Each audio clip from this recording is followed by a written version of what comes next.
Welcome, ladies and gentlemen, to the Tuesday Times Roundtable. Today's topic is corporate influence on international labor practices, and this is a topic that touches all of our lives. The article that is kind of boosting our discussion today is about Walmart, and if you've been following the local news, you may or may not be familiar with the fact that Walmart is coming to Midtown Miami and actually involved with the city council right now on some design specifications. They're going back and forth on design, but that's going to be a really large footprint in the middle of our city, in a very hip part of town. We're going to have a Walmart. So this is a topic that really does touch us locally as well as internationally. And I would like to introduce you to today's moderator.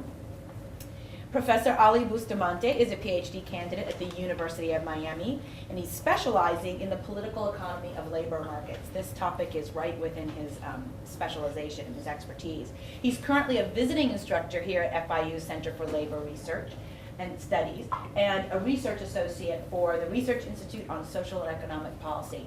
And please welcome Professor Bustamante. Thank you. Great.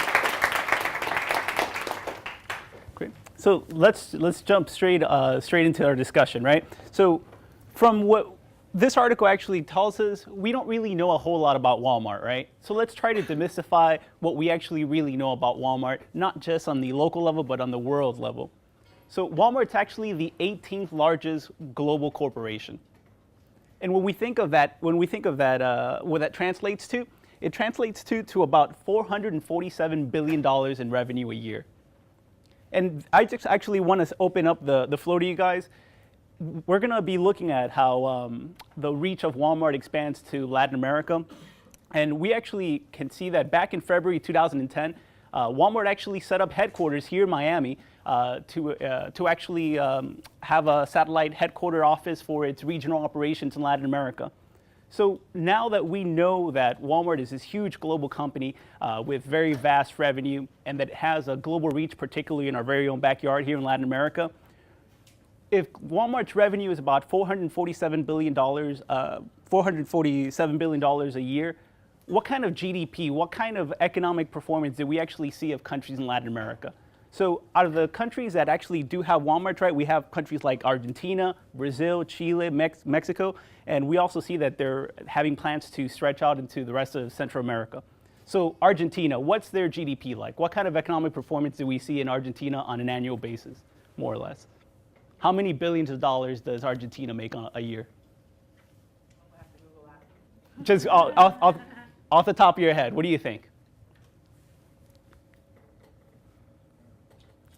How many billions of dollars? Is it $1 trillion, $5 trillion, $400 billion? What do you think? Well, come on. I was going to say these are developing countries, but even so, right? They're not doing that bad, right? So we can actually look at some of these countries where Walmart actually has operations in, right? The case in point that we have for the case of Mexico, right, that we're going to look in this article. Mexico's GDP is about $1.1 trillion a year.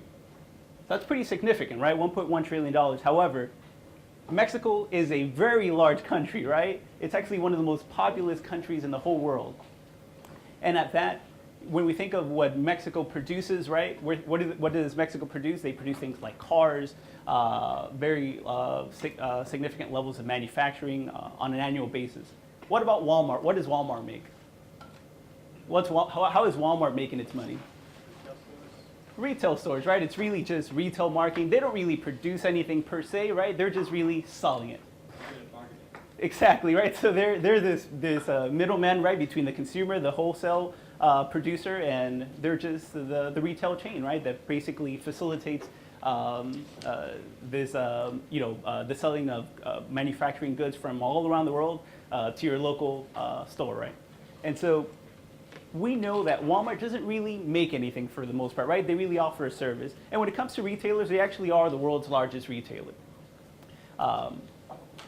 Let's look at other countries. So what about Argentina? So if we know Mexico makes about $1.1 trillion a year, what about a country like Argentina? More or less than that? Substantially less, right? We know Mexico, again, a very populous country, has exports a lot, particularly to the U.S. and throughout the world. A country like Argentina makes about $444 billion a year. We can keep going down the list. A country like Chile, $249 billion a year. Nicaragua, the worst case in Latin America, would be $7.3 billion. So think of that. Think of Nicaragua making $7.3 billion a year and Walmart making $447 billion. So Walmart makes as much revenue in a given year than an entire country such as Argentina does, and 40 times over than a country like Nicaragua or most of the Central American countries for that matter. So one of the reason why I start with this conversation with these particular facts is because what we're going to really, I think, converse about today is when a company is so large, so powerful, what kind of effects does it really have on international labor markets, on international labor relations? If a country that's worth $447 billion can go into a country like Mexico and want to set up a retailer there, is it going to improve working conditions? Is it going to exacerbate current problems with their existing labor market framework? Or is it going to actually put some downward pressure, put some negative pressure on labor markets in Mexico? And so from you reading the article, what's the short answer to that? What did Walmart do when it entered Mexico? Did it improve Mexican labor relations? Did it diminish their standards, or what happened? They basically bribed Mexican authorities to allow the Walmart to come into close to sacred ground against the will of the town, and pretty much paid them off to let them open up. Also, they were concerned because it was going to drive down the prices, which would put the local mom and pop stores out of business. Perfect. So, which begs the question: is that how every company basically works? Is that how starting a company works in Mexico? What do you guys think? I mean, is that just par for the course? Is that how things go on in Mexico, or were just playing along the rules that currently are in place in Mexico? Is that the general course of action that businesses take whenever they want to start a business in Mexico, or is this a particularly unique case? I think it's a combination of NAFTA, the World Trade Organization, and the political pressure in Mexico to kind of conform to the Mexican economy. I think that's what came into it, and that's why it's kind of being paid off.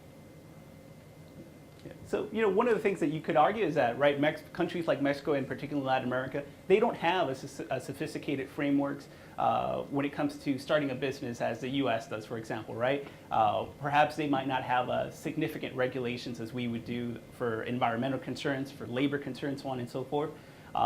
So one might argue, perhaps, this is just how it's like to do business in Mexico, right? You want to start a business, you bribe a couple of contractors, right? You bribe a couple of politicians to get you in the door. You don't have to do permits because they don't ask them of you. But that's really not the case, right? What we actually know is that in a lot of countries, particularly in the case of Mexico, they do have significant labor standards. They do have significant environmental concerns. But what are those regulations and those permits? How is that infrastructure basically exhibited by? How does it actually enforce companies like Walmart? Again, some of the world's largest corporations that have so much not just economic power, but you could argue political power as well. What ultimately are those regulations in the eyes of Walmart? Are they very easy to follow them or not? Right. Near meaningless, really. There's ways around it. Where there's money, there's a way, maybe, right? And so one of the things that we can see very clearly from this article that I would love for you guys to start discussing is what exactly did Walmart do to bypass these restrictions, these regulations that Mexico has in place?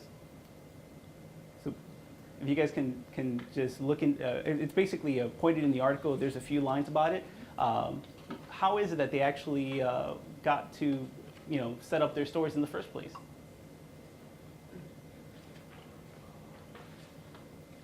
showing a map?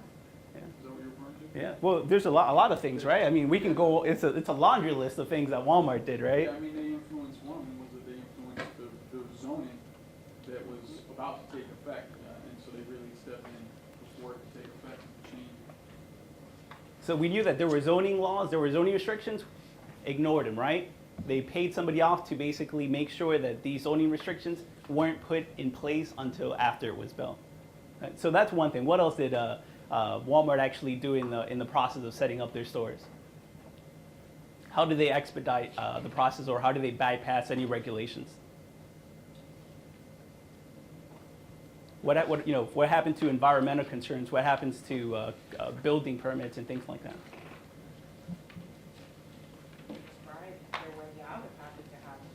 Right. So what building permits, right? So we know that we know we have building permits here in the U.S., right? Particularly Miami-Dade County, we get very stringent building permits. You think after a few hurricanes, right? The county and the local politicians want to make sure that if you build a house in Miami-Dade County, it's going to withstand a Category 5 hurricane, right? Mexico has a lot of really bad earthquakes, right? If you ever travel to Mexico, to this day, there's so many different huge historical locations that have just been devastated by numerous earthquakes. So for them, they want to make sure that when they build a new Walmart that's going to house hundreds, if not possibly thousands of consumers at any given time, that it's built properly, right? Because God forbid an earthquake happens, and what happens after that? 1,000 people caught in the rubble, right? So Mexico is cognizant of the health and public safety dangers associated with building construction properly, right?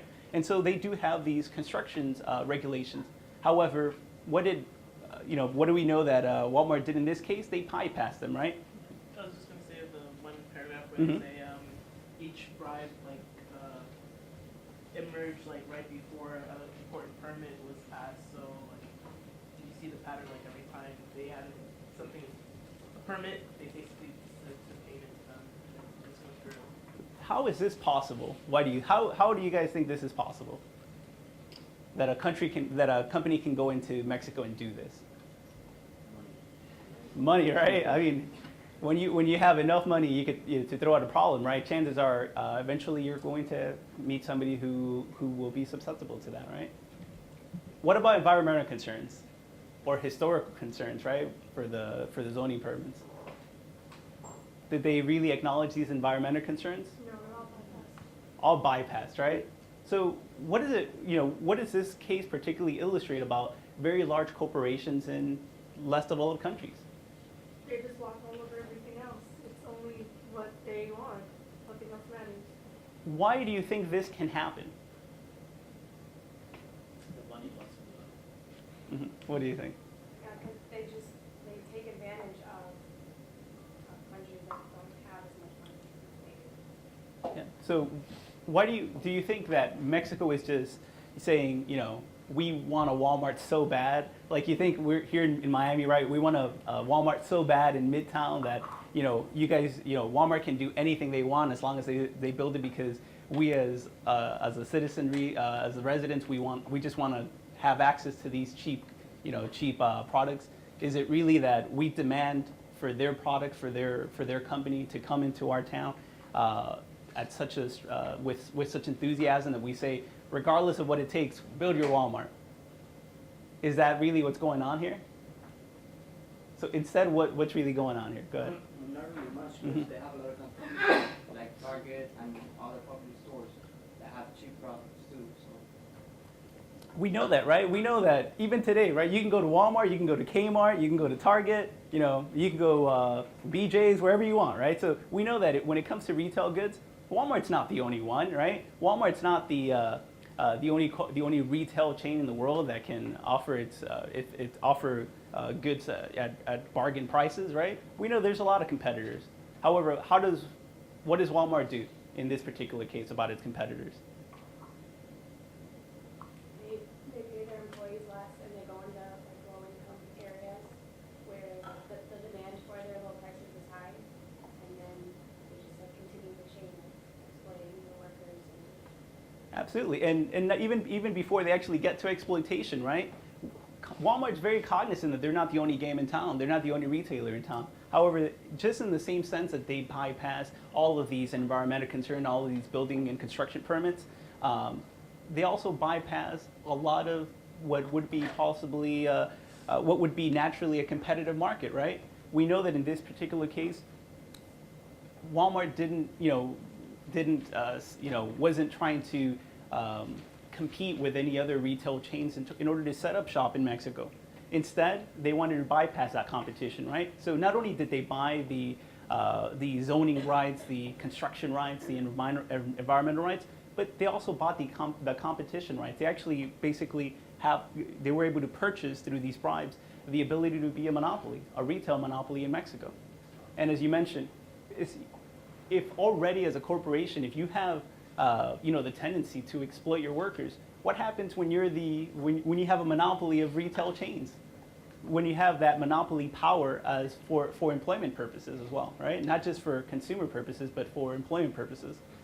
If you think of a monopoly, if you are as a worker want to work at a retail chain, Walmart's the only choice. Walmart's the only employer hiring now, right? Because they already weeded out the competition. So what is the possible leverage that you have as a worker when it comes to Walmart? So let's just say, how would that kind of interview process go? Come on. How would the interview process go? You're a Mexican worker, you want to go to work at Walmart. Speak English? $5? Okay, you go. More like, what do you think? What else? What goes into that interview process? Do you think there's any wage negotiation? Yeah, they just say like, I'd do anything basically for the job because it's in the area. If you're only qualified for that job, then you can't really do anything to say, I want 50 cents more than that person. Yeah. Yeah. So if that's the only main retail employer, right?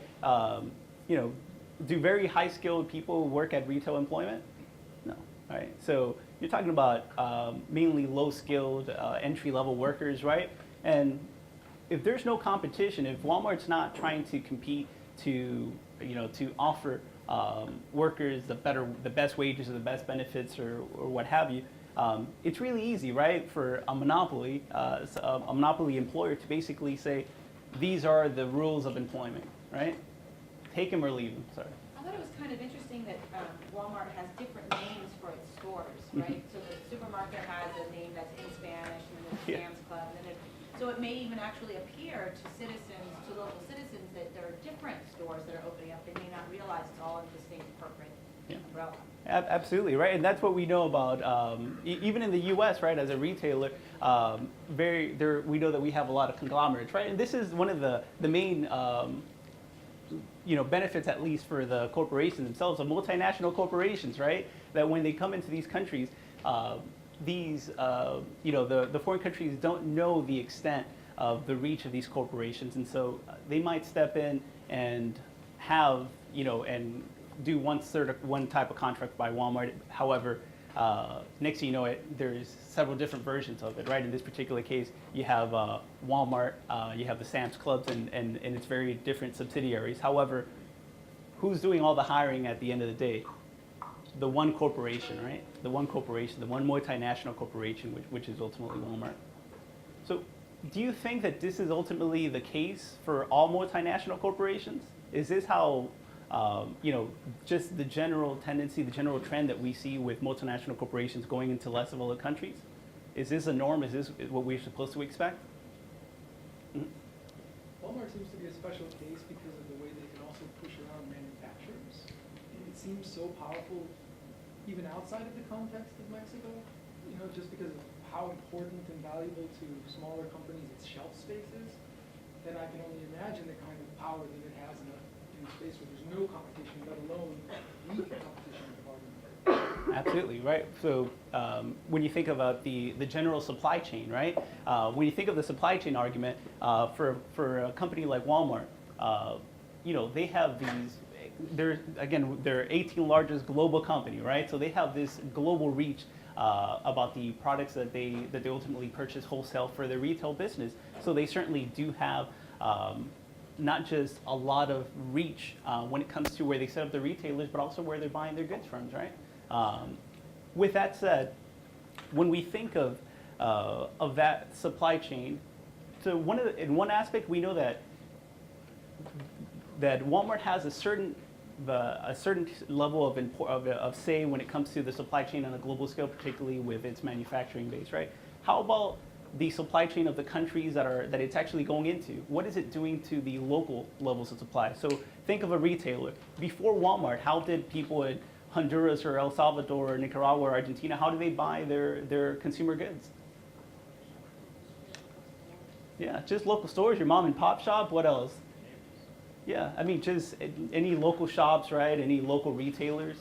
So what about agricultural goods? Because even now, for the most part, Walmart does sell agricultural goods to a significant extent in a lot of these less developed countries as well. So think of like your super Walmart, right? Which you can get your groceries at, and as well as get your TV, electronics, get any other consumer goods, get clothes. So who used to provide all those retail services to these less developed countries before? Yeah, usually domestic retailers, right, to a great extent.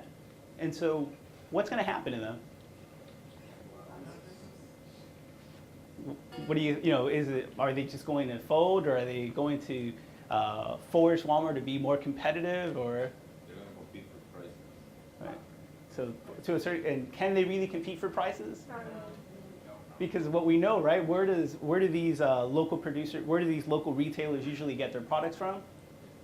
Most likely a local wholesaler, right, or perhaps a local importer. And usually, because these, so many of the businesses in Latin America, by and large, about 80% of all business in Latin America are really small businesses. So when you think of the bargaining power that these small businesses have in negotiating with wholesalers, right, the price for these particular goods, there's just really there's really very little leverage there, right?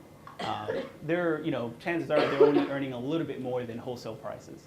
I mean, right? I mean, their profit margins are very small. If they had higher profit margins, then most likely they'd be able to expand into more bigger sized companies, right? But we know that they don't, because they really don't have that capacity. Mm-hmm. And this is a conversation that when Walmart has been trying to move into urban areas, interurban areas in the last 10, 15 years. And that debate keeps propping up, and some cities reject them, and some cities accept them. I don't know if you're going to get to this now that we have a Walmart hovering over us in Midtown Miami.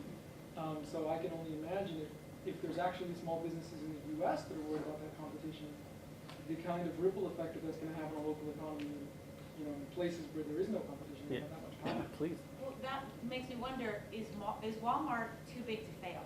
Like, does Walmart need to keep finding consumers in order to survive? Like, does it need to grow like an organism in order to survive? And should we be worried if Walmart fails? I mean, how can we roll back this tide but yet not disturb the global economic balance? That's a great. Well, yeah. on the kind of that question, should we be fearful if they succeed? Imagine Right. if that every single, like, instead of 7-Elevens, we have mini Walmarts or something of the sorts, and that they control everything. Then would they be dictating even production of some of these countries? Maybe they would have the monopoly over the entire countries of maybe Argentina one day. Every Argentinian would be a wall Argentinian or whatever it could be, but they would be. Sounds like a novel to me. A good one. Yeah, not me, I'm not the writer, but somebody else has the idea. Yeah. So what is that? So that's a very good point, right? So not only do we have this this primacy of Walmart as a global retailer, right, and as a global corporation that that has so many ties with different supply chains around the world, as well as employing so many people around the world in its retail businesses, right? But so there's two sides of that, right? Do we continue to feed the monster, right? Do we continue to feed the monster that is Walmart and have it be an even more powerful, retailer, have it be a more powerful employer? Because ultimately, if it has more power as an employer, what kind of leverage, again, do we see when it comes to workers? Yeah. If your working options, right, your job options are significantly more and more limited, and the greater quantity of jobs out there are Walmart jobs, how does that affect wages? How does it affect labor conditions, so on and so forth? My original question is, like, talking about is so big to fail, but because of all the manufacturers of Walmart's goods, where are they coming from? Wasn't it because of like after we opened so much trade relations with China, that's why they were able to reduce the prices? So wouldn't it be countries outside the U.S. that are really dependent on supplying Walmart? So if we were to break that down, like if Walmart were to fail, then these countries wouldn't be able to have somebody to export these goods to, and then the U.S. would have to thus create new manufacturing facilities and then raise the prices on everything else. So would that really be damaging to the labor market as well? Or would the other retailers step in, Yeah. thereby providing a slightly more competitive market? Yeah, if we just have like, let's say Kmart step in, then are we just saying we're just pushing the burden, like there's a new villain, it's like the next series of the comic book, right? I think China is actually experiencing upward pressure on wages to go upward, as well as labor practices from Apple and kind of this kind of investigative journalism. There's, I believe, a nascent labor movement in China. Absolutely. And that is affecting the price of doing business in China, and could affect some of these multinational corporations in terms of where they move next for cheap labor, like to Indonesia and other places. So That's a great point, right? Because was China always a main supplier for Walmart?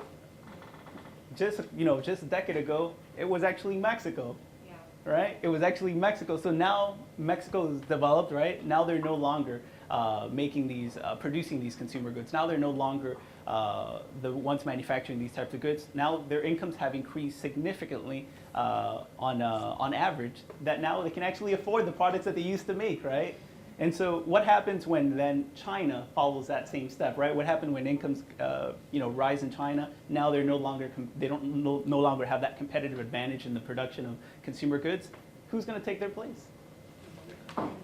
Who's going to take their place? They're moving to Honduras now because of the wage increase. A lot of apparel factories moved to Honduras and other South American So if it's one thing we know is there's a lot of less developed countries to spare, right?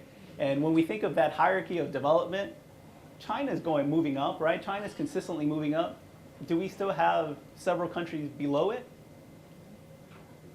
I mean, the entire continent of Africa for the greater part, right? The entire region of Central America for another reason, right? We still have significant, countries in the West Asian part, right? The western part of Asia as well, the southwestern part of Asia. So in the occasion that then China got too expensive to supply these goods, what happens then to the global market? It just keeps moving along, right? Chances are somebody's going to step in and say, you know what, we can produce these goods cheaper. And so what does that do to a multinational corporation? When it knows that, for example, if Mexico doesn't give them their business, they'll just go elsewhere. If China doesn't provide its manufacturing goods for a cheaper price, they can just go elsewhere. They're not gonna really change the way they do anything because they know they can continue to do it because no regulation. And they always know that there's gonna be someone who can exploit. And so who can control the multinational corporation, right? Well, what government? Exactly. More like global institutions. That's all this country needs, like a strong government that will enforce policies for the people. So we know that at one level, each individual government has the capability of regulating or at least protecting themselves from multinational corporations in one way or another. But how often do we really see that? They're bribed with money, and then they just get greedy and they take the bribes and then they just let And Sorry, but I would even say it's not even just them bribing, but I feel like they kind of give away their power too. When they give it to the UN, they're giving away their power to a transnational government, right? And then with the... But we have to make that division, right? That an organization like the UN isn't a for-profit organization Yeah. like. But, Walmart. and then also, isn't it because of like when you become a member, I'm not sure, of the World Trade Organization, don't you give up some of your powers when it comes to like fiscal monetary policy or something? Yeah, well, when it comes to the World Trade Organization and any of these other international organizations like the International Monetary Fund, the World Bank, so on and so forth, the UN, you're basically, signing a contract of best practices with other countries for the greater part, right? But at the end of the day, none of these organizations tell you you have to take in Walmart if they come knocking, right? You have to take in, you have to allow any corporation to do any business in your country, right? At the end of the day, these countries are sovereign nations, right? So they can allow whoever they want, both as individuals or as corporations, right, into their countries. And so when we think of these countries as sovereign nations, we know that inherently they do have some power to control what goes on with their countries, right? And so when it comes to policing them, they can do that. They do have the power to do that, but do they really? Right? And what are some of the challenges there?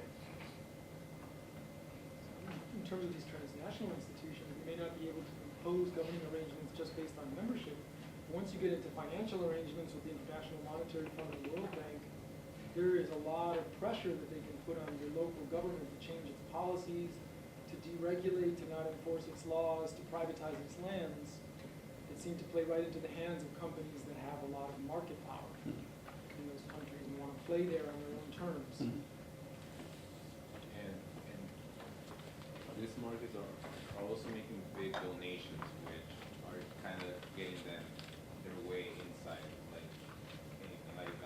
Like for Chile, when the earthquake went through, Coca-Cola was providing Coca-Cola drinks for everyone at the same time advertising them. So there is some ways that Yeah. So on the surface, we know that, the countries are, a lot of these sovereign countries are getting something in return, right? They're not just, they don't just have these porous borders, right, where they let any corporation come in and do whatever they want. To a certain extent, they're, whether it's through bribes of politicians, whether it's through aid donations or some sort, there's usually some way that these corporations can try to grease their borders a little bit, right, make them a little bit more permeable. But what about in the end? So if we know that at the national level, these companies do have some power, however, they don't necessarily exercise it very frequently, what about at the global level? Who polices Walmart? Who controls Walmart at the global level? So if we know that Walmart is a multinational corporation, right, that works at the transnational level, is there a transnational force that can police them? Right. So if it's you have individual countries, right, that can dictate with their sovereign laws as far as which companies they let to come in. But at the national level, is there something that tells Walmart, you can go to these countries but not to these countries because these countries are way too vulnerable? Yeah. So that's a very good. So who we don't have an international police, right? We don't have an international enforcer of multinational corporations.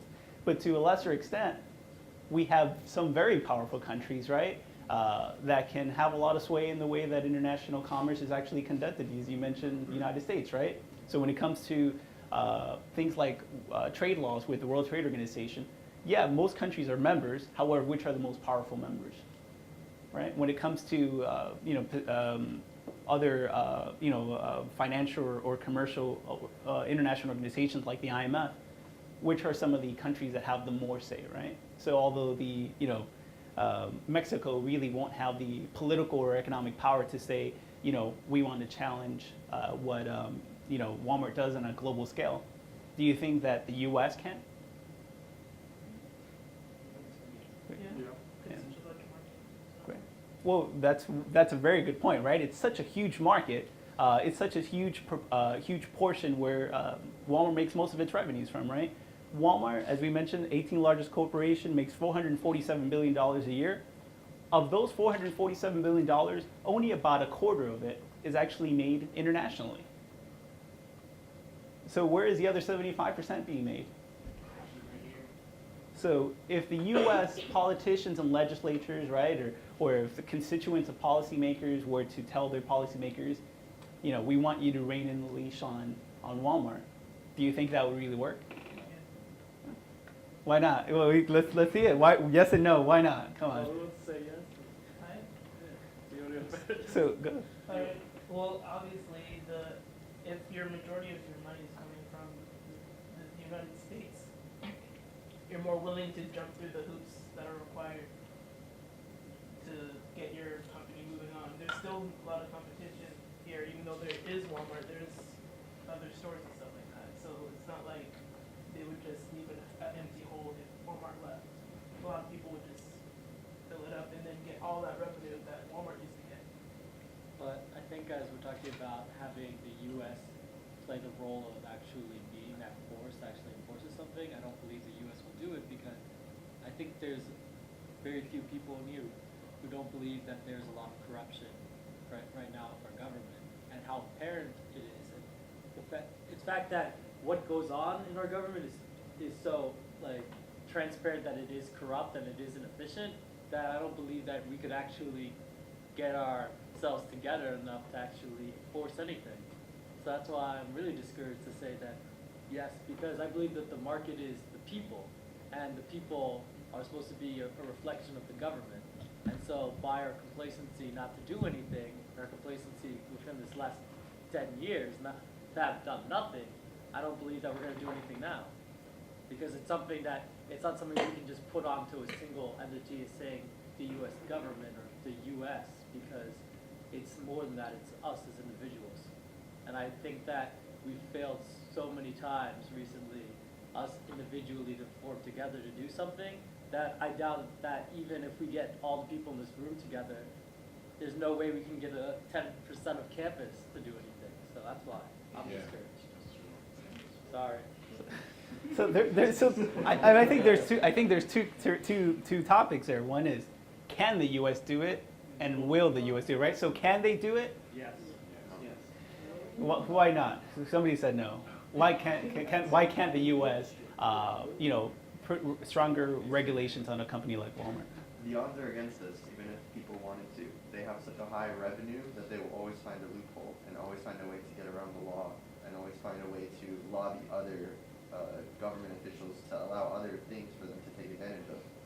So, I mean, either way, they have the capital to do what they want to do, and they usually get their way. So it makes a question, right? Tying back to the article.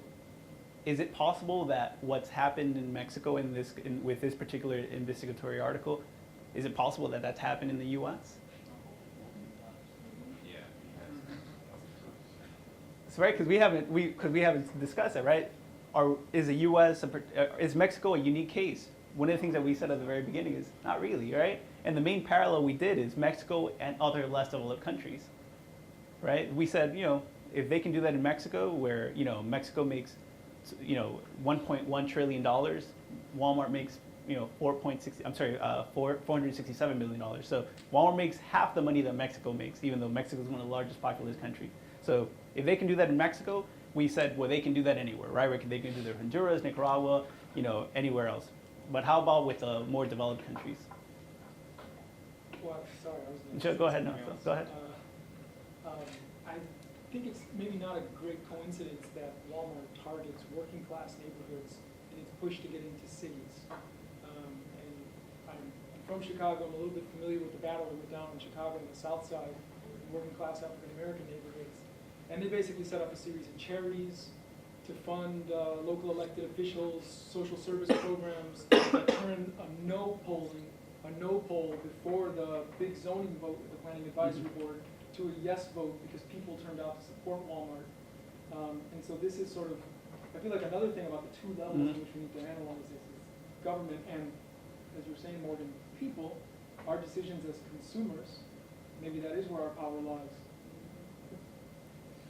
Well, I was going to mention also that then you also, in addition to Walmart really putting the screws to people as far as bribery or those kind of tactics, then you do still get local governments to whatever extent, whether it's like county or state, competing against each other to bring it in some cases because of that perceived growth. How much of that interest is due to Walmart really pushing on those officials? I don't know, but those kind of locational tournaments do exist too, where then you compete for the lowest offer to get Walmart to come in there, and now you almost undo a lot of the benefits that you're trying to bring in because you're lowering the standard. There could also be like an exchange that is happening between the United States and Mexico because of Walmart trying to get into Mexico. Like, I don't know. The heroin drug is starting in Miami already, so that's kind of an example of how Mexico is also getting to its border inside the United States. So we've also put it in similar cases. So in one aspect, we know that the U.S. isn't, it's not impervious to corruption. It's not impervious to corporate influence, right? I think that's one of the things that has been the topic significantly, right? That no one is above corporate influence, especially not the United States, right? With the idea of the Citizens United, Supreme Court decision and so on. And so if we know that, no one is impervious to bribes, no one's impervious to the economic and political power of multinational corporations, what's the buffer that we have to actually prevent multinational corporations from just doing everything and anything they want, not just in less developed countries, but in places like the U.S. What's the final frontier of defense that we have? I think you guys touched on it a little bit, right? The power of consumers. Right? Because why does Walmart make $467 billion a year? How does it do that money? Selling goods, right? But being a retailer, selling consumer goods to consumers. So what happens when consumers no longer want to buy their goods? What's going to happen to Walmart? It's going to be in trouble, right? And so again, especially in the U.S., where 75% or so of Walmart profits come from. What happens when American consumers no longer want that product?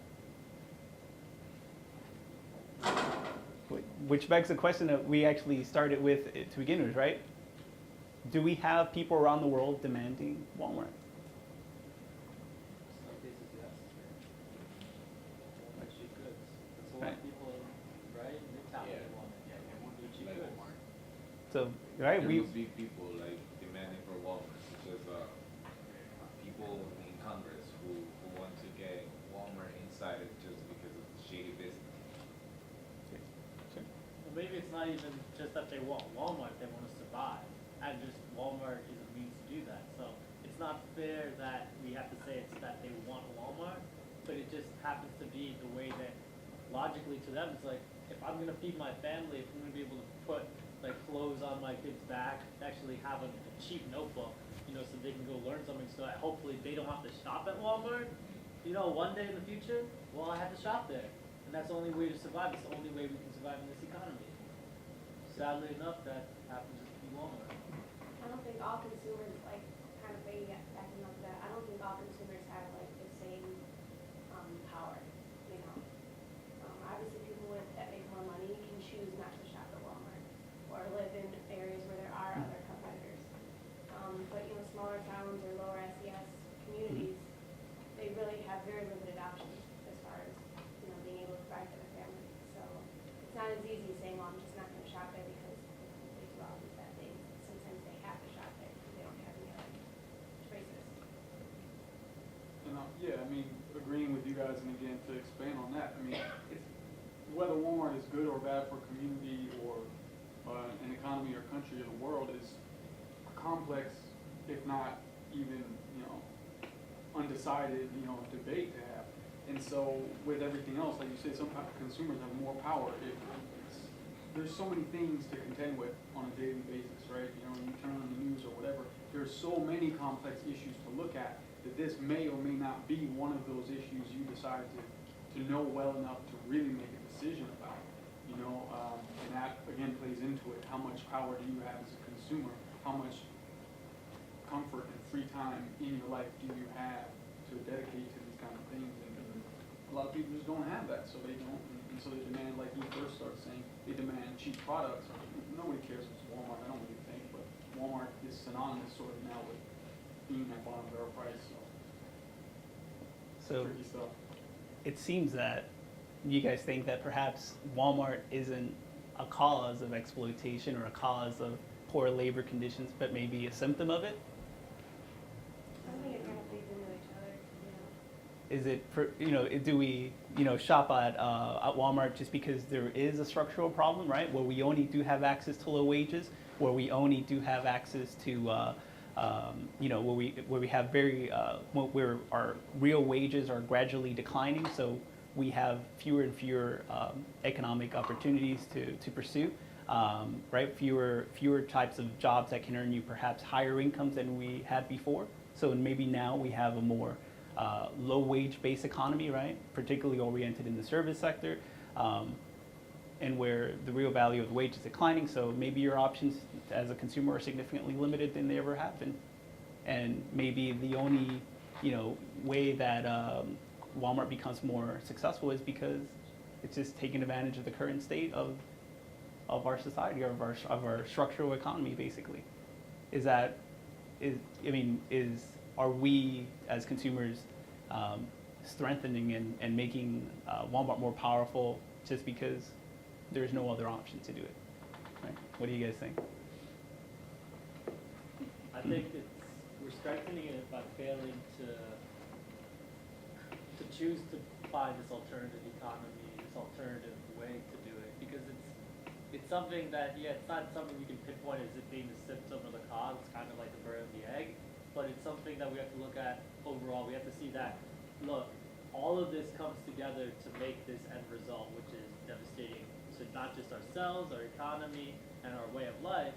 And we have to kind of look at all the different ways. We have to make the individual consumers, decision makers, more intelligent and more educated and more informed about their decisions, but also the producers, the people who are able to provide services. Because we're individuals and we might want something, but like as we were talking about, it's like, we want these prices. Like I'm gonna want a sandwich, right? If I have $3, I can't afford a $5 sandwich, which I know might be better treating the servers and the workers and everything. I know the food was actually, comes, the whole supply chain I know is legit, compared to a $3 sandwich when I'm hungry and I'm not gonna survive if I don't eat that $3 sandwich.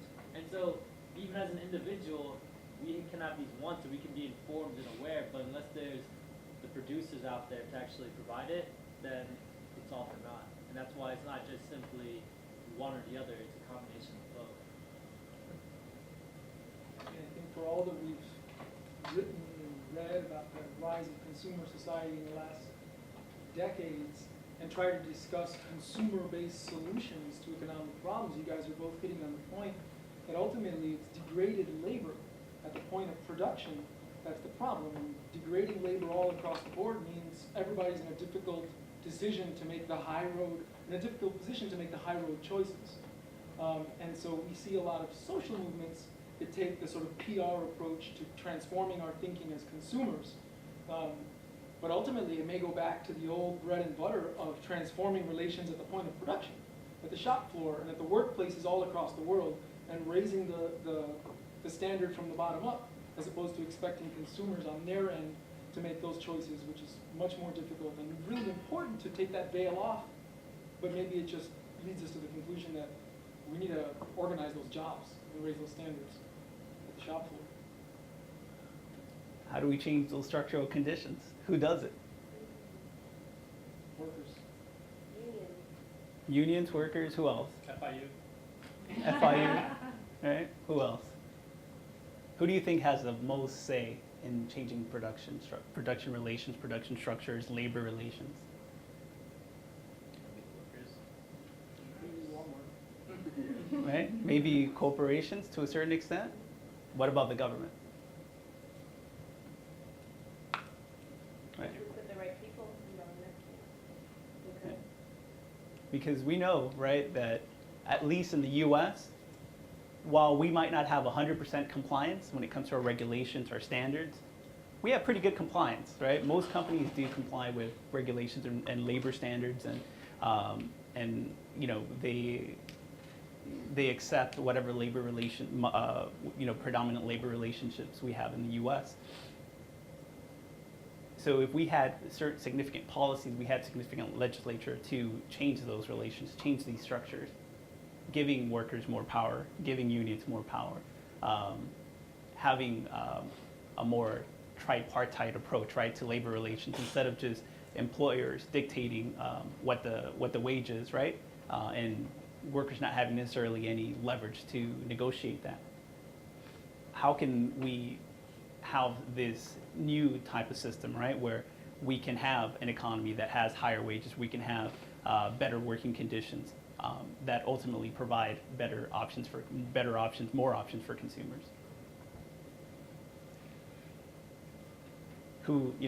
How can we ultimately achieve that? How can we ultimately achieve this new structure?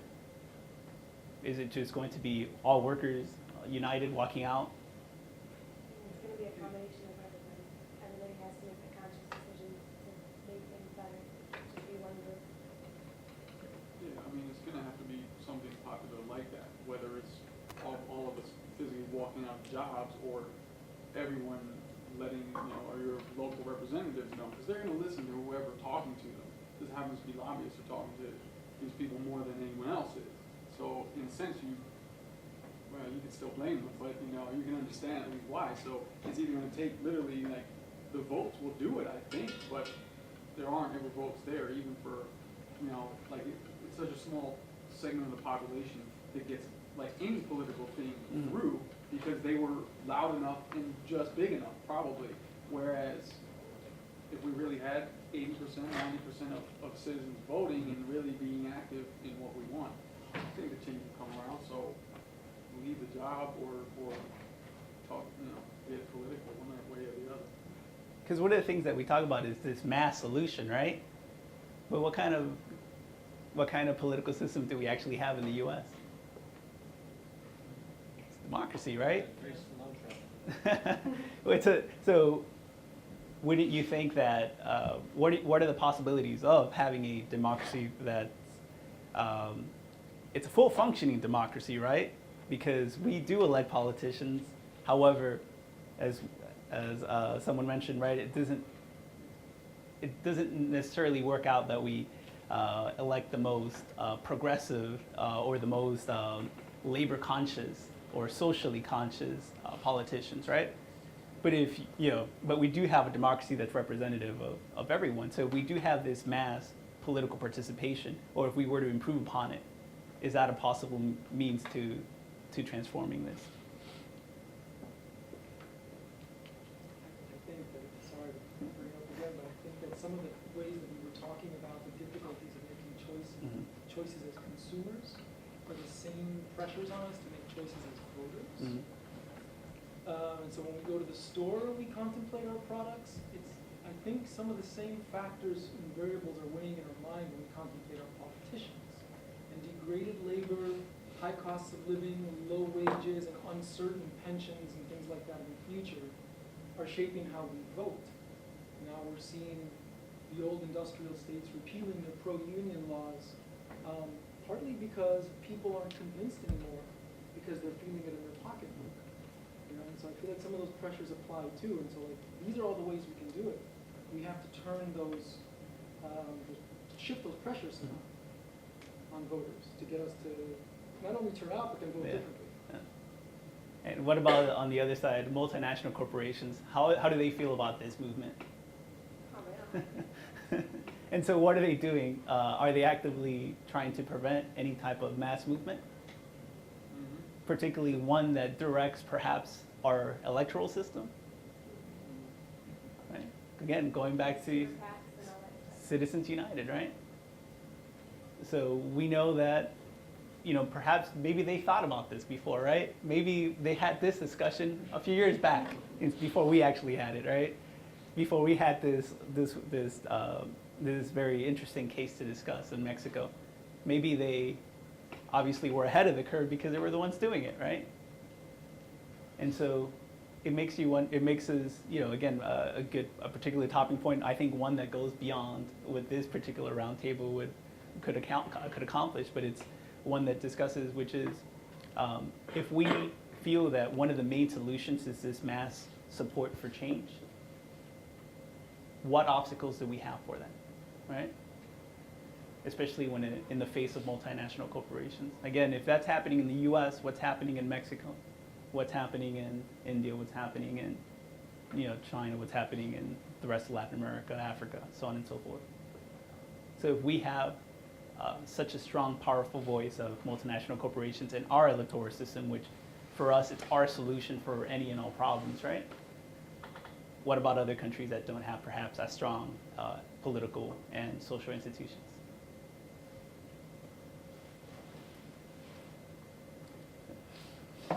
So we can't end on that. That's a terrible point to end up. So, as I say, but strong social and political institutions that we have is our voting system. I mean, it should be, right? Yeah, go ahead. Oh, so it should be, right? We have the institutions in place, right? That's my argument. Is we have these institutions in place. We have the mechanisms to allow for this mass support, mass movement towards change. However, there's a lot of barriers, right? There's a lot of barriers. There's a lot of things that are basically blocking that flow, right? That channel of actually working in a particular effective manner. Again, the role of multinational corporations and corporations in general, and in diluting the power of the vote, right? Or diluting the power of the voter, as you mentioned. Does it raise the question as to legal versus illegal corruption? Is corruption a question of how we define it, and therefore we see a lot of money flowing in our politics? We know that's kind of ethically shady, but it's technically legal. Maybe we need to have a conversation about those laws and those boundary lines. Absolutely. Again, did we assume that that this is par for the course in Mexico, that bribery and no permits are just the standard fare? Some people make that assumption, right? I'm sure some people say, it's a less developed country. They don't even have, anybody who wants to build a house can just build one, no regulations needed, right? Yeah, but where it is I feel like talking about legal corruption. When does that word become okay? When did that become all right for you to say? Because I remember growing up and you used to think about these countries that were terrible countries out there in the world, and these were the countries that had high corruption. Mm-hmm. These were countries that they generally associated with the USSR at the time of Russia now. Mm-hmm. And Russia, if a police officer bothers you on the street, you give them 1,000 rubles and go on your way. And it's the same way I get a lot of stories from South America and Central America. You consider those countries to be, those are bad countries, corrupt politicians, and nobody's really who they say they are. So now that we have this word legal corruption, I'm kind of scared by it, I didn't know that we should have ever made that acceptable. And again, it's a matter of, creating or diluting institutions that are supposed to represent masses and targeting them towards the few, right? Towards corporations, which you can have such things as legal corruption, right? Which is, there are institutions that are in place that are supposed to do good, right? They're supposed to work for society writ large. However, just any institution in and of itself is not normatively good or bad, right? Any institution can either be perverted or can either be improved upon to actually be representative of society, of society's values. Somebody should look up the campaign finance documents of the city and county politicians that have elections coming up. You might find some Walmart lawyers. Okay, so that's always a possibility. Right. One of the things I just want to, to wrap up everything, just keep in mind that if you were interested in the topic, we do have a labor center. We do have the Center for Labor Research and Studies, which we offer several different courses within that center, particularly the one that's most favored and most by undergraduates, which is Introduction to Labor Studies, which we look at both the U.S. economy, global trends in the economy, labor conditions from a comparative standpoint, as well as from the community and national and state levels. So if you guys are ever interested in labor studies, feel free to go to our site, labor.fiu.edu, and I'm pretty sure you guys will find a fountain of information there. Okay. Thank you guys.